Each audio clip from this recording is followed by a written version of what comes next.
básica aplicada, estaremos falando da farmacologia dos opioides, né? Que são fármacos utilizados para a dor. Pois bem, a dor ela é definida, né, como uma experiência sensitiva e emocional extremamente desagradável, associada, descrito em termos, né, de uma lesão tecidual, que pode ser um acidente, pode ser até mesmo um processo cirúrgico, entre outras situações que possa levar a esta condição extremamente desagradável. Daí então o que você tem, né, geralmente? Um estímulo nociceptivo, né, que acontece, que vai desencadear esse processo desta dor fisiológica, né, no qual também pode ser uma lesão inflamatória, do qual a gente já estudou, inclusive, né, os anti-inflamatórios, que pode levar à dor por excesso de nocepção, ou, se não, uma lesão nervosa também, como acontece nas dores neuropáticas, por exemplo, né, de pessoas que, por exemplo, sofrem lesão medular, que leva então a esta dor já mencionada, né, denominada de neuropática, né? E temos também as fibromialgias também e as cefaleias, conhecidas como dores disfuncionais. Independente do tipo desencadeante da dor, todas têm esta característica, né, já mencionada de ser algo extremamente desagradável e que necessita, né, ter um tratamento para evitar o desconforto. E uma característica fundamental e importante é que ela tem, né, um processo de transmissão neuronal, ou seja, né, se propaga um estímulo por meio de alcance de potenciais de ação que vão resultar, então, nesta condição envolvendo a dor. E assim, a dor, ela traz outros desconfortos, né? Podemos mencionar aqui, né, a redução do apetite, a manifestação de ansiedade, quadros de depressão, dificuldade de concentração e trabalho, sonolência por não ter, né, conseguido dormir adequadamente, falta de energia também, que está muito relacionado à principal queixa das pessoas que têm dor, a dificuldade para dormir. Então, aqui nesse gráfico mostra, né, o percentual de pessoas, né, com anormalidades moderadas ou muito intensa que relataram, né, quais são, né, as questões secundárias à dor que mais a incomodam.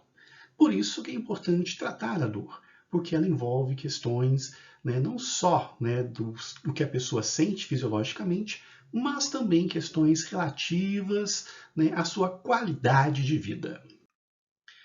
Sendo assim, então, né, existem, né, os tratamentos para a dor, né, muito deles pautado em questões farmacológicas, né, que nós temos disponíveis, e os objetivos são melhora do sofrimento, tanto físico quanto mental, como a gente acabou de ver, né, sendo mental uma questão secundária, a melhoria da qualidade de vida, como eu mencionei, tanto física, mental e social, e também evitar, né, complicações, né, gerais que podem vir pela questão da dor. E existe um escalonamento para o tratamento da dor, né? Então você tem desde usos anti-inflamatórios, né, uso, né, de substâncias até mesmo para tratamentos psiquiátricos que ajudam a aliviar a dor, do qual a dor se tornando mais intensa. Você tem os opiáceos, né, como a morfina, também o uso de anti-inflamatórios, depois, a dores mais intensas, né, os opiáceos morfínicos potentes, né, com anti-inflamatórios, e, por fim, bloqueios anestésicos, né? O uso de anestesias que tem a função, então, de impedir qualquer, né, propagação de impulso, levando à ausência qualquer, né, de sensação no local, né? Então, existe, né, toda uma escala para o uso e hoje nós vamos falar muito da questão dos opiáceos. E o tratamento da dor, né, conforme for as suas origens, também tem, né, as suas recomendações. A noceptiva, né, que é aquela que a gente tem a sensação cujo tem um agente causador, pode ser feita com analgésicos, corticoides, opiáceos, psicotrópicos, né, entre outras ações. A neuropática também segue um procedimento parecido.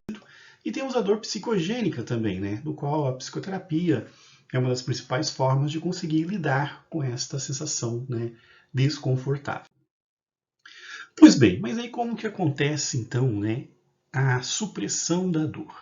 Para entender dor e a supressão da dor pela ação principalmente dos opioides, nós temos que entender como que ela acaba se propagando e alguns elementos importantes relativos ao potencial de ação, que a gente inclusive já estudou quando a gente teve a nossa aula sobre ansiedade e insônia.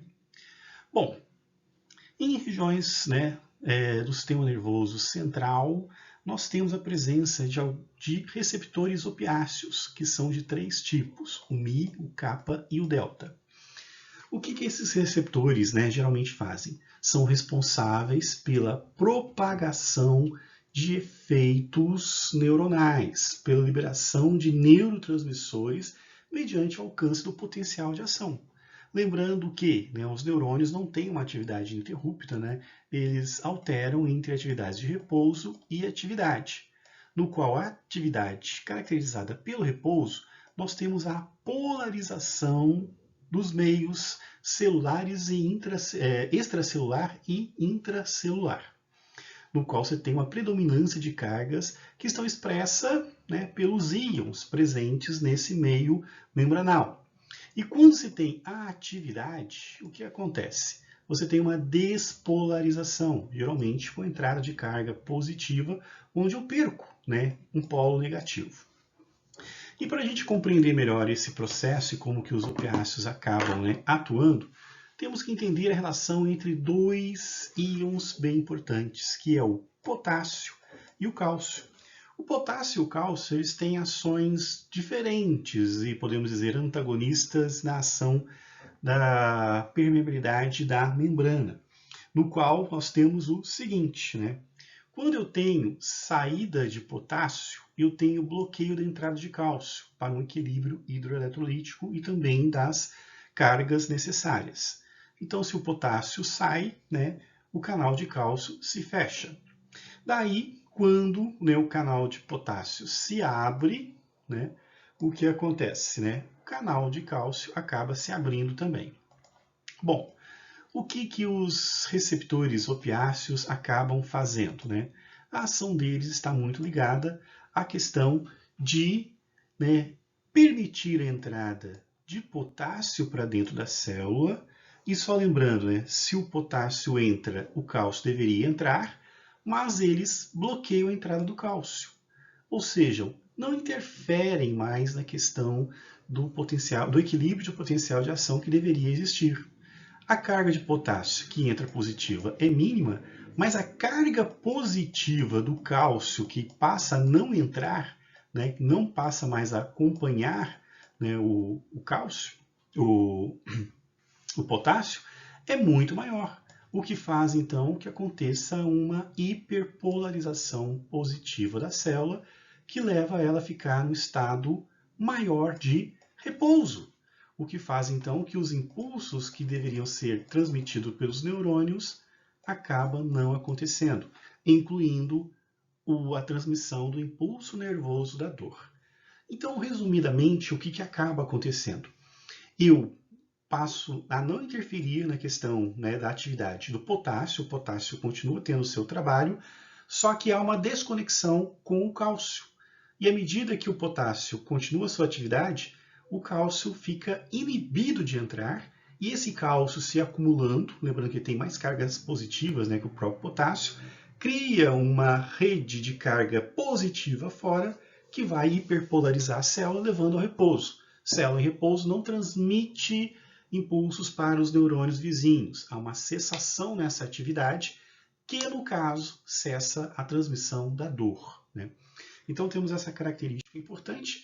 E aqui, né, só para a gente ver, né, as funções mais específicas, né, desses receptores, né, que são diferenciados, né? Então o Mi ele serve para analgesia da supraespinhal e espinal, também usado como sedante também, né? Pode levar à depressão respiratória pela redução da atividade potencial de ação na musculatura lisobrônquica. Também altera a motilidade gastrointestinal, porque o cálcio é importante para a contração muscular e o cálcio reduzido no citoplasma não conduz, né, a motilidade, podendo causar constipação. E também a questão da liberação, né, de hormônios, né, e neurotransmissores. Já o kappa, a analgesia também da supraespinal, né, e espinhal. Tem efeitos psicomiméticos, né, algumas alterações, né, de movimentos, né, e a motilidade gastrointestinal também é reduzida, né. E o delta, né, modulação da liberação, né, de hormônios e neurotransmissores, tendo também ações, né, analgésicas, mas menos frequente. Aqui eu destaco um efeito importante, né, principalmente para aqueles alunos da enfermagem, né, que acompanham pacientes hospitalizados que usam morfina, muitos com câncer, né.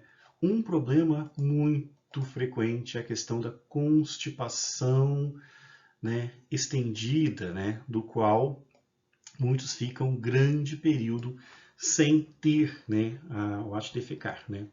Então, é uma questão, né, que em nível hospitalar, né, tem que ser pensado, né, e vistos alternativas medicamentosas, inclusive, para que a pessoa tenha, né, o ato da defecação.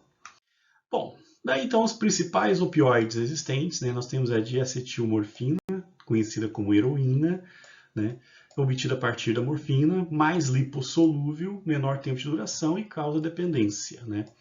Então, o fato dela ser lipossolúvel garante que ela tenha, né, uma boa penetração no sistema nervoso central, vencendo a barreira hematoencefálica, o que faz, então, com que ela tenha muita ação, né, neste local, levando a um dos efeitos que ela provoca, que é a sensação de bem-estar. Por isso que ela acaba sendo usada, né, como entorpecente. Temos também a codeína, né, que é obtida da morfina, é bem absorvido por via oral, também usado como antitussígeno, né, que inibe o reflexo da tosse, né? Baixa potência analgésica, né, usado em junto com AS, né, para algumas questões de dores de cabeça mais intensas, né, também lombalgias, né, dores nas costas, né. Não induz a euforia, né, que é essa ação sobre o sistema nervoso central, porém tem uma constipação intensa, né. Então, não é aquele mais potente para as dores mais intensas, né. Temos o dextroprofixefeno, que é similar à codeína, com duração mais longa, né? E a dependência é discutível, né, em termos assim, de causar euforia e as pessoas querem usar mais pelo efeito da euforia do que pelo efeito analgésico. Temos a meperidina também, com ação similar à morfina, né, com agitação e não sedação, né? Geralmente a morfina pode levar a um efeito sedativo também, e isso já leva a um efeito, né, diferenciado e a pessoa pode ficar, né, até agitada. Tem o fentanil, derivado da fenilpiperidina, né, ação similar à morfina de curta duração, usado mais em anestesia, né, no qual você tem a supressão tão, né, intensa da propagação do potencial de ação que você não tem nem sensação, né, e às vezes nem mobilidade, né. Então, aquela diferença do analgésico para a anestesia, né. A anestesia você pode até realmente fazer um corte que a pessoa não sente, né, uma sensação quase completa do impulso. Tem a etonorfina, análogo de grande potência, né, aí o uso mais veterinário, né, imobilização de grandes animais, quando necessário. Temos a metadona, bastante utilizado, principalmente para pessoas, né, que sofrem lesão medular, né. É semelhante à morfina, com menor efeito sedativo, longa duração, menor capacidade de dependência. Lembrando que a morfina também é muito utilizada como entorpecente, né, e assim, muitos pacientes acabam se viciando, né, e pedindo mais, mesmo sem ter dor, mas para ter a sensação de euforia e bem-estar que promove, né. E na presença de metadona, injeções de morfina causam, né, menos euforia e abstinência, né, então pode ser usado até em conjunto para isso. Temos a pentazocina, né, um misto de agonista e antagonista, já tem um efeito mais modular, né, tem maior afinidade de receptores K e M, e administrada junto com morfina reduz os seus efeitos com tendência a causar dependência também. Então não é um uso muito exclusivo para a dor, uso mais restrito em algumas situações hospitalares, né. E temos também os antagonistas opioides, né, sendo que alguns são usados, né, até mesmo para situações, né, de intoxicação com morfina, por exemplo. Então a nalorfina, por exemplo, né, semelhante à morfina, né, daí é um antagonista de analgesia, né, e de depressão respiratória também. A pessoa então teve uma intoxicação usando os medicamentos anteriormente citados, e isso acaba sendo um antídoto, né, para evitar maiores complicações, né. E um dos mais conhecidos é a naloxona, né, um antagonista puro, né, do qual, né, ele é usado muito, né, para reverter depressão respiratória por opioides, quando você tem um tipo de ação indesejada, né, uma sobredose que acontece às vezes com uma certa frequência pelas pessoas que já estão viciadas por esses medicamentos. A naloxona acaba sendo então um antídoto, né, porque ela, enquanto a morfina, por exemplo, é agonista, ela começa a atuar como antagonista e normaliza a ação, né, nos tecidos onde elas atuam. atuam, né? Daí também a naltrexona também, que é similar à naloxona, né? Mas de uso mais experimental, né? Não clínico, né? E ainda não aprovado para uso, né? Daí então nós temos, né, as indicações, né, dores agudas severas de origem traumática, né, acidentes, fentanil e morfina os principais utilizados, dores médias, né, de origem inflamatória, né, quando intensa, né, quando um AINE, por exemplo, não consegue atuar, nós temos essas opções aqui também, né, dores severas crônicas, como no caso do câncer, né, alguns tipos de câncer comprimem, né, certos órgãos e nervos e levam a dor intensa, né, e dores crônicas neuropáticas, né, que não respondem, né, ao tratamento. Né? Então, até mesmo, né, outras opções a gente pode ter, né, amitriptilina é um antidepressivo que ela acaba sendo usado também para alguns casos de dores também, né, em doses um pouco maiores. Né? Então, né, outros fármacos analgésicos que nós temos, né, o tramadol também, utilizado com uma certa frequência, né, é um agonista fraco, né, do receptor μ, por isso que acaba não sendo usado para dores muito intensas, né. E assim, então, nós temos, né, esses principais medicamentos utilizados, então, para essas dores mais intensas, né, do qual, então, são de extrema utilidade na prática clínica também. Bom, confira, então, o exercício no ambiente virtual, né? Qualquer dúvida é só entrar em contato. Obrigado a vocês, até breve.